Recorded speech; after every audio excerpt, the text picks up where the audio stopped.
हरियाणा विशेष में आप सभी का बहुत बहुत स्वागत है। मैं हूं आपके साथ सौरभ त्रिपाठी। बुलेटिन की शुरुआत करते हैं। रेसलिंग फेडरेशन पर यौन शोषण के आरोपों को लेकर विवाद थमने का नाम नहीं ले रहा है। खिलाड़ियों का धरना प्रदर्शन दिल्ली के जंतर मंतर पर तीसरे दिन भी जारी रहा। इस दौरान पहलवान बजरंग पुनिया ने एक प्रेस कॉन्फ्रेंस की। पुनिया ने कहा कि फेडरेशन को भंग किया जाए। बजरंग ने कहा कि हम कानून के मुताबिक काम करेंगे।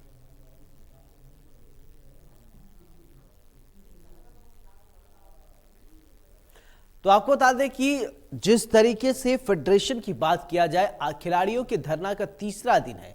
पहले दिन खिलाड़ियों ने धरना दिया, इसके बाद दूसरे दिन जब खिलाड़ियों ने ये देखें, 3 तस्वीरें आपके टेलीविजन स्क्रीन पर, 18, 19 और 20 दिन की ये धरना, जमीन पर बैठकर धरना दिया, फिर इसके बाद गद्दे पर बैठकर धरना दिया। 20 जनवरी की तस्वीर आपने टीवी स्क्रीन पर देख पा रहे हैं। 3 तस्वीरें, अलग अलग तस्वीरें, 3 दिन की तस्वीर। अब सवाल ये उठता है कि आखिरकार खिलाड़ियों की जो मांग है वो पूरी होगी या नहीं। वहीं अगर बृजभूषण शरण सिंह की अगर बात करें तो उन्होंने कहा कि इस्तीफा देने से इनकार कर दिया और उन्होंने कहा कि मैं किसी की दया से नहीं यहां पर पहुंचा हूं, फेडरेशन का अध्यक्ष नहीं बना हूं, मैं जनता द्वारा चुना गया हूं, तब मैं यहां पर बैठा हूं। वहीं अगर आरोपों की बात करें तो खिलाड़ियों ने आरोप लगाया है, महिला पहलवानों ने शोषण का आरोप लगाया है।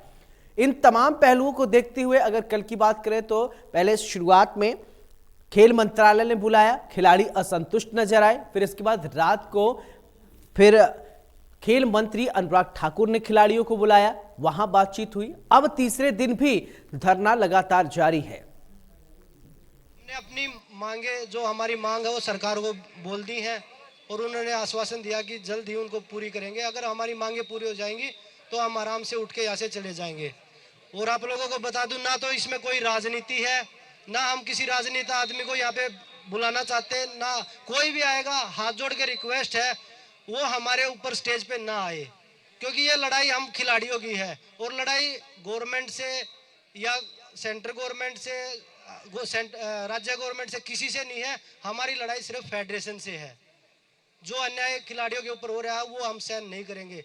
हमारे खिलाड़ियों ने जो आवाज उठाई है हम उसको ऐसे ही उठाते रहेंगे। अगर कुछ गलत होगा तो जी, हमने ओलंपिक संघ में रिटर्न में शिकायत दी है, क्योंकि वो पीटी उषा जी हैं, प्रेसिडेंट है, वो खुद खिलाड़ी है और जो आरोप लगे हैं वो महिला के लगे हैं और उसमें प्रेसिडेंट महिला है। हमें उम्मीद है वहां से हमें न्याय मिलेगा।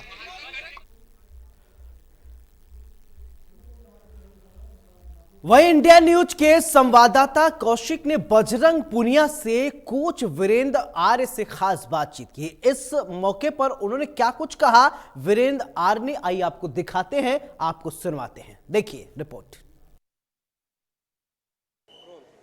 अपनी मांगों को लेकर जंतर मंतर पर तमाम खिलाड़ी धरने पर बैठे हैं और एक बार केंद्रीय खेल मंत्री अनुराग ठाकुर से मुलाकात करने की बात सामने आई है। और इस बीच में बजरंग पूनिया और रवि दहिया के जो गुरु हैं, दीपक पूनिया के जो गुरु हैं आर्य वीरेंद्र सिंह, उनसे बात कर लेते हैं। सर, एक टीम बनाई गई है, कोर कमेटी मुलाकात कर रही है, किस तरह की बात हुई है और क्या क्या चीज़ें सामने रखी जा रही हैं, चूंकि एक मीटिंग पहले भी खेल मंत्री से हो चुकी है। देखो जी, मीटिंग अब खिलाड़ी भी ये सोचते हैं कि भाई जल्दी से जल्दी, क्योंकि इनका भी समय बहुत बिजी समय शेड्यूल है, ऊपर से एशियन गेम है, ऊपर से ओलंपिक गेम है, बहुत ही तनाव से गुजर रहे हैं खिलाड़ी। तो सरकार ने, मैं तो आपके माध्यम से ही कहना चाहता हूँ भाई, सरकार ने बहुत जल्दी सॉर्ट आउट कर लेनी चाहिए इस प्रॉब्लम को और अपने काम कर लगना चाहिए।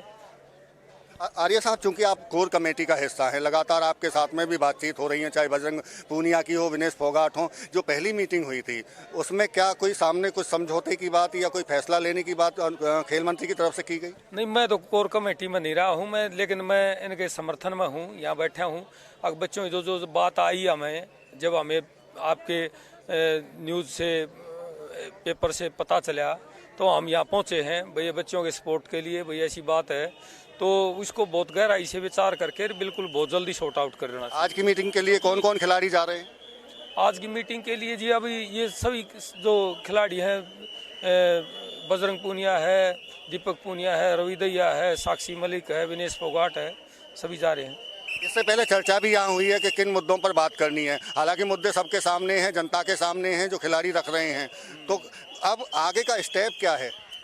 आगे का स्टेप तो देखो जी, ये खिलाड़ी जो जैसे भी बताएंगे, जो क्योंकि ये भी सरकार से ऐसा नहीं है कि सरकार से टकराव में, क्योंकि एक खिलाड़ी नहीं चाहता कभी भी टकराव, वो अपना समस्या समाधान चाहता है और काम हो जाए और अपने काम का लग जाए।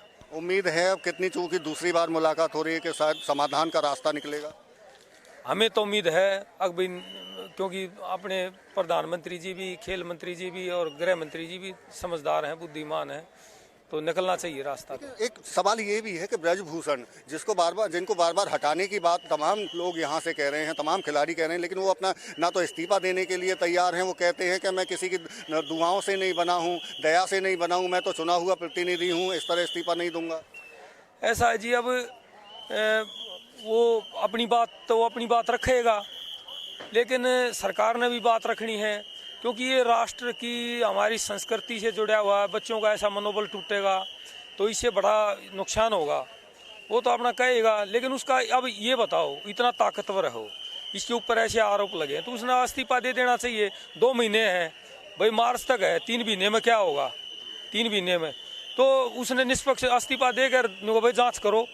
अच्छा, एक सवाल ये भी है कि चूंकि अगर समाधान नहीं निकलता है तो रेसलिंग मैच की बात आ रही है कि क्या आप खिलाड़ी यहीं प्रैक्टिस करेंगे? नहीं, यहाँ तक इसीलिए प्रैक्टिस करेंगे जी, खिलाड़ी तो अपनी जगह बजाएंगे, ये तो कुछ समय के लिए यहाँ परमिशन है तो ये है यहाँ। बिल्कुल, ये थे हमारे साथ में वीरेंद्र आर्य, जो बजरंग पूनिया और दीपक पूनिया के गुरु भी हैं, जो क्योंकि धरने में लगातार वो साथ बैठे हैं। और ऐसे में अब खेल मंत्री से उम्मीद, प्रधानमंत्री से और अमित शाह जी से उम्मीद यही है कि कहीं ना कहीं रास्ता समाधान का निकलेगा, और उसके लिए सरकार भी गंभीर है। और खिलाड़ियों के जिस तरह से आरोप हैं ब्रजभूषण पर, उनको इस्तीफा देने की लगातार मांग अभी भी जारी है। दिल्ली से देवेंद्र कौशिक, इंडिया न्यूज। वहीं पहलवान रेसलर विनेश फोगाट ने फेडरेशन के वाइस प्रेसिडेंट पर बड़ा आरोप लगाया है। विनेश ने कहा कि मेरे पास एक महिला की 30 मिनट का ऑडियो है। ऑडियो में महिला बुरी तरीके से शोषण की बात कर रही है। ये रिपोर्ट देखिए, सुनिए। खिलाड़ी का फोन आया है जी, मैं ना तो स्टेट का वो करूंगी, लेकिन वो जिस स्टेट से मैं हूँ डेफिनेटली वो उस स्टेट की नहीं है। वो मैं 30 मिनट की ऑडियो है मेरे पास में, उनका कितना हरासमेंट हुआ है, कितना मेंटली टॉर्चर हुआ है।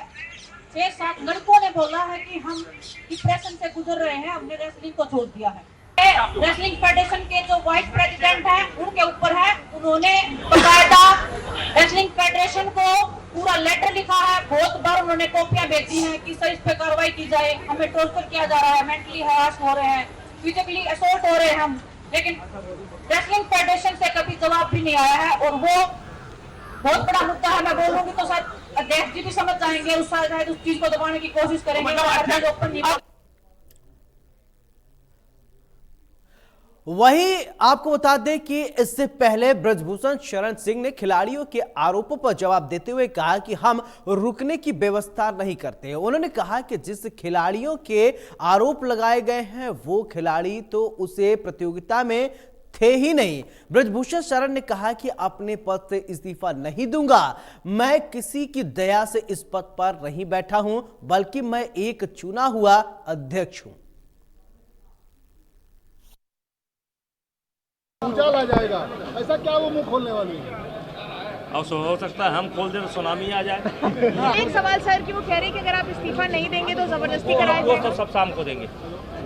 मैं जो है किसी की दया पर नहीं यहाँ पर बैठा हूँ, मैं चुना हुआ अध्यक्ष हूँ जनता के द्वारा। खिलाड़ियों के आरोपों पर बीजेपी नेता ने अपनी प्रतिक्रिया दी है। केंद्रीय राज्य मंत्री कृष्णपाल गुर्जर ने कहा कि खेल मंत्री के खिलाड़ियों के साथ बैठक की है, विश्वास बनाए रखिए, दूध का दूध पानी का पानी होकर रहेगा। वहीं ओपी धनखड़ ने कहा कि खेल मंत्रालय मामले पर नजर बनाए हुए है, मामले में निष्पक्ष जांच की जाएगी। वहीं गृह मंत्री अनिल विज ने कहा कि ये बहुत संगीन मामला है, बीजेपी किसी भी गलत आदमी को नहीं बख्शती है। संगीन मामला है जो खिलाड़ियों ने आरोप लगाए हैं, और जहाँ तक मैं जानता हूँ मेरी पार्टी किसी भी गलत आदमी को बख्शती नहीं है, लेकिन उसके लिए जांच होना जरूरी है। जांच बैठा दी गई है, जो भी दोषी पाया जाएगा उसके खिलाफ सख्त से सख्त कार्रवाई होगी। 3 सदस्यीय समिति बना दी है और सरकार बहुत गंभीर है, मूक दर्शक नहीं है, बहुत गंभीर है। ये देश कानून से चलेगा, कायदे से चलेगा। आरोप लगाए हैं तो निश्चित तौर पर उसकी जांच होगी, और मोदी जी की सरकार में कोई भी दोषी अगर जांच में दोषी पाया जाता है तो उसके लिए कोई रियायत नहीं है। तो मोदी जी पर विश्वास रखिए, उनकी सरकार पर विश्वास रखिए कि इसकी निष्पक्ष जांच होगी, और निष्पक्ष जांच में जिस तरह के गंभीर आरोप हमारी बेटियों ने, जो हमारा गौरव है, देश का गौरव है, जिन्होंने देश के मस्तिष्क को पूरी दुनिया में ऊंचा किया है, ऐसी बेटियों ने कोई आरोप लगाया तो वो विश्वास रखें कि उनके आरोपों पर निष्पक्ष जांच होगी। अगर दोषी कोई भी होगा तो निश्चित तौर पर उसको सजा मिलेगी। केंद्र सरकार, केंद्रीय खेल मंत्री जी ने वहां जांच बैठाई हुई है, 72 घंटे में रिपोर्ट देने के लिए कहा है। खुद अनुराग ठाकुर जी और जो है खिलाड़ियों से कल शाम को ही मिले हैं। यहाँ भी चंडीगढ़ पुलिस जांच कर रही है, और न्याय होना चाहिए, सत्य सबके सामने आना चाहिए। हरियाणा खिलाड़ियों की धरा है, और हरियाणा के लोग और हरियाणा की पार्टी, भारतीय जनता पार्टी, कल मुख्यमंत्री जी ने भी कहा, तो सब खिलाड़ियों की भावनाओं के साथ। ये जो जानकारी मिली है, हरियाणा की बेटियों ने जो देश और दुनिया में जो नाम किया है, गोल्ड मेडल लेके आई हैं अपने वेट में, उनके न्याय मिलना चाहिए, और न्याय सरकार देने का काम करेगी, और इसे दूध का दूध पानी। वहीं खिलाड़ियों के मुद्दे पर सियासी पारा भी चढ़ गया है। कांग्रेस ने इस मुद्दे पर सरकार को घेरा है। कांग्रेस से राज्यसभा सांसद रणदीप सुरजेवाला ने कहा कि मामले की जांच पुलिस और किसी जांच एजेंसी के बजाय सिटिंग जज से करवाई जाए। साथ ही तुरंत प्रभाव से कुश्ती संघ के अध्यक्ष और बीजेपी सांसद बृजभूषण के खिलाफ बलात्कार और छेड़छाड़ का मामला दर्ज किया जाए। वहीं दीपेंद्र हुड्डा ने भी बृजभूषण के आरोपों पर जवाब दिया है।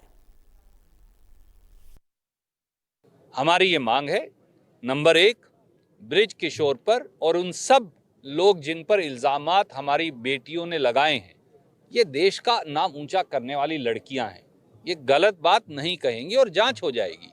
इन सब के खिलाफ बलात्कार का मुकदमा दर्ज होना चाहिए। दूसरा, कुश्ती संघ को बर्खास्त किया जाना चाहिए।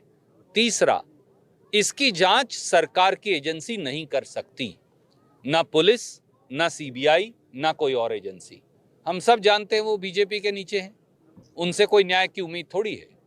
सुप्रीम कोर्ट के सिटिंग जज या पंजाब, हरियाणा या दिल्ली हाई कोर्ट के मुख्य न्यायाधीश, उनकी अध्यक्षता में जांच हो और सारी एसआईटी उनके नीचे हो, वो खुद जांच करें ताकि दूध का दूध, पानी का पानी सामने आ जाए।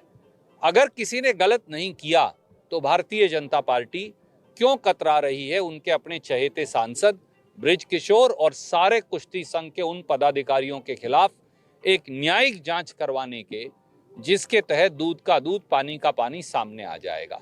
ये देश की सबसे शर्मसार करने वाली घटना है। अगर इस पर न्याय नहीं हुआ तो ये साबित हो जाएगा कि कोई अपने बेटे या बेटी को फिर खिलाड़ी बनने के लिए प्रोत्साहित नहीं करेगा।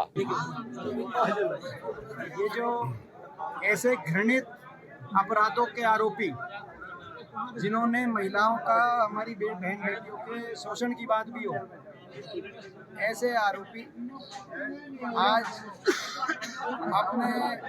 अपनी सफाई को के लिए ना सिर्फ उन बेटियों को निशाने पे ले रहे, लेकिन उनके साथ कोई अगर खड़े होकर कोई उनके जो है उनकी कोई आवाज़ उठाने का काम करता है तो वो उनको कह रहे हैं कि इनके पीछे ये क्या इस बात की क्या तो कोई तो ये मैं समझता हूँ कि ये तो अगर वो पाक साफ हैं तो उनको सबसे पहले दिन इस्तीफा देके और देना चाहिए था रेसलिंग फेडरेशन भंग और जांच कराओ।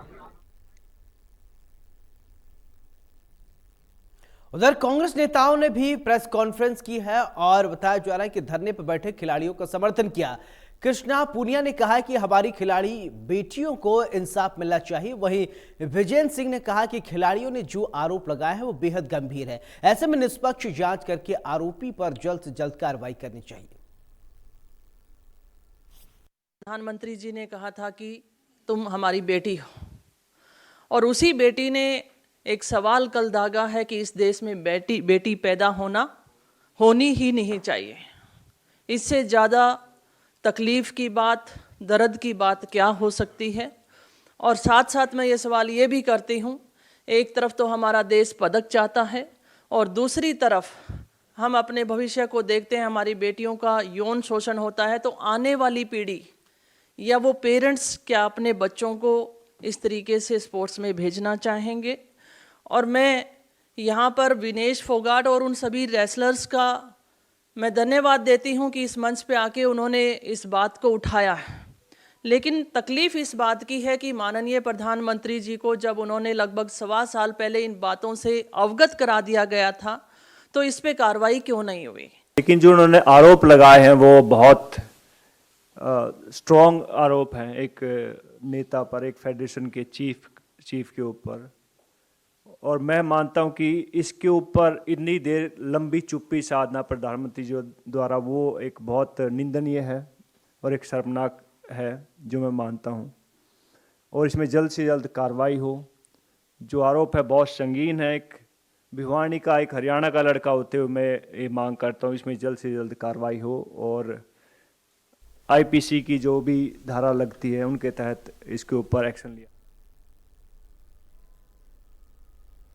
गृह मंत्री अनिल विज ने कहा कि भारत जोड़ो यात्रा से किसी पर कोई इम्पैक्ट नहीं पड़ने वाला है। ये उनकी सरकार की अपनी ड्रामेबाजी है। जैसे सर्कस आने वाले और सर्कस करने वाले लोग आते हैं, चले जाते हैं, उसी तरीके से राहुल गांधी से इन्होंने मनोरंजन कैंप चलाया और इसी को लेकर उन्होंने क्या कुछ कहा है, आइए आपको सुनवाते हैं।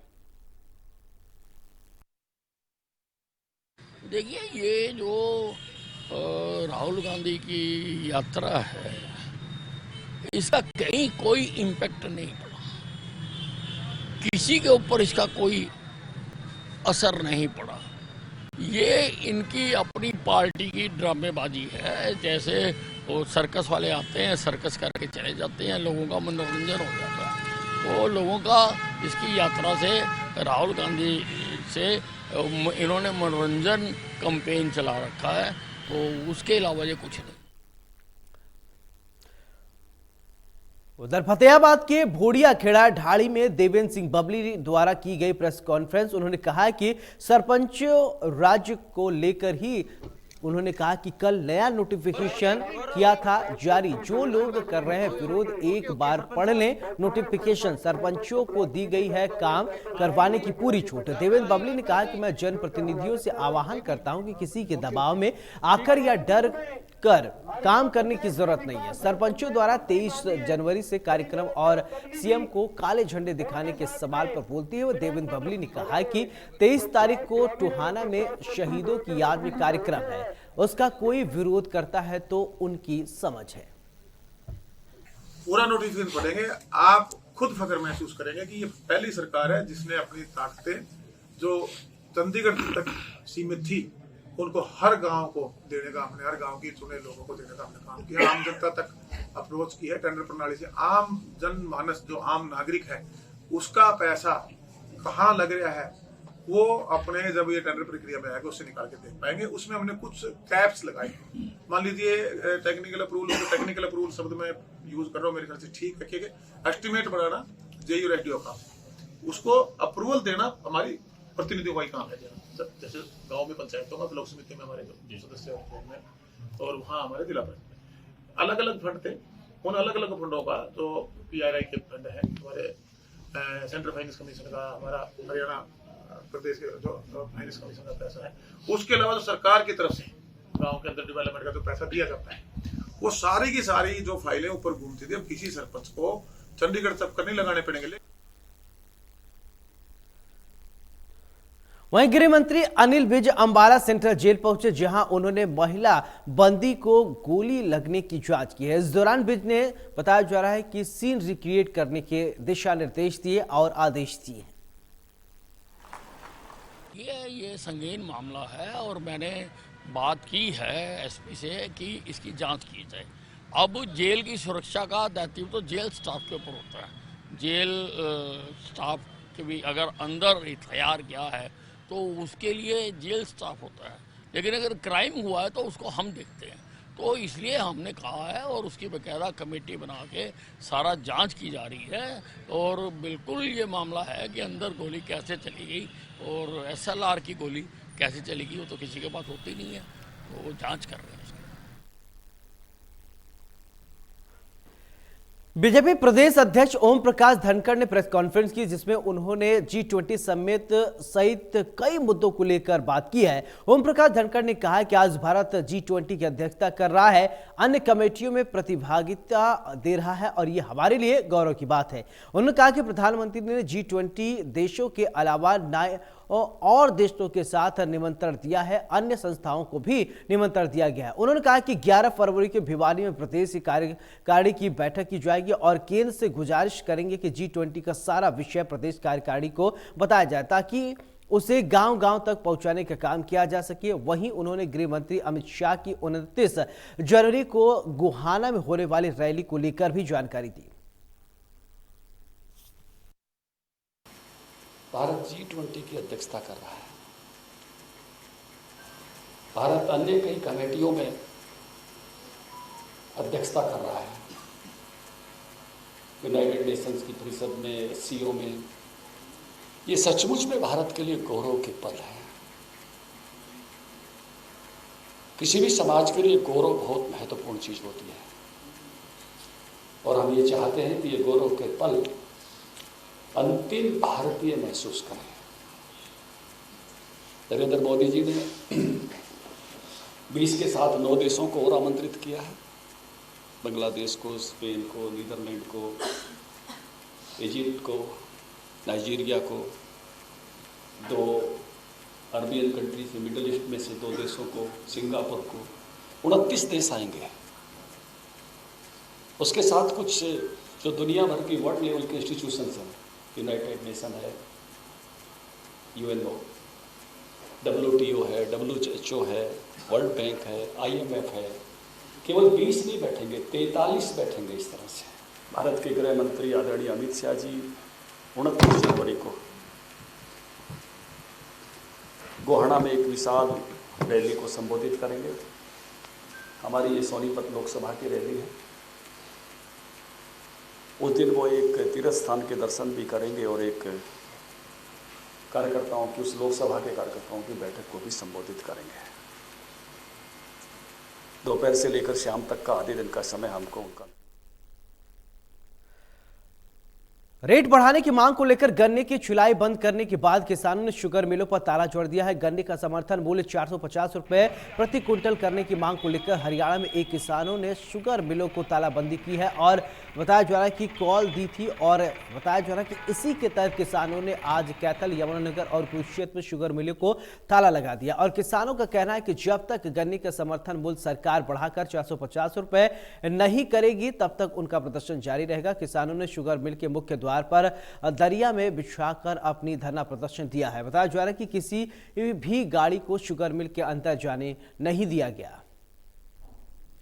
तो ये 6 तस्वीरें आपने टीवी स्क्रीन पर देख पा रहे हैं। कैथल, जींद, नूह और करनाल की तस्वीर, कुरुक्षेत्र और यमुनानगर की तस्वीर आप देख पा रहे हैं अपने टीवी स्क्रीन पर, जहां पर किसानों ने अपना विरोध प्रदर्शन किया है। किसानों का कहना है कि जब तक उनकी मांगे पूरी नहीं की जाती तब तक प्रदर्शन जारी रहेगा। किसानों की मांग है कि जो गन्ना का समर्थन मूल्य है 450 रुपए प्रति क्विंटल किया जाए।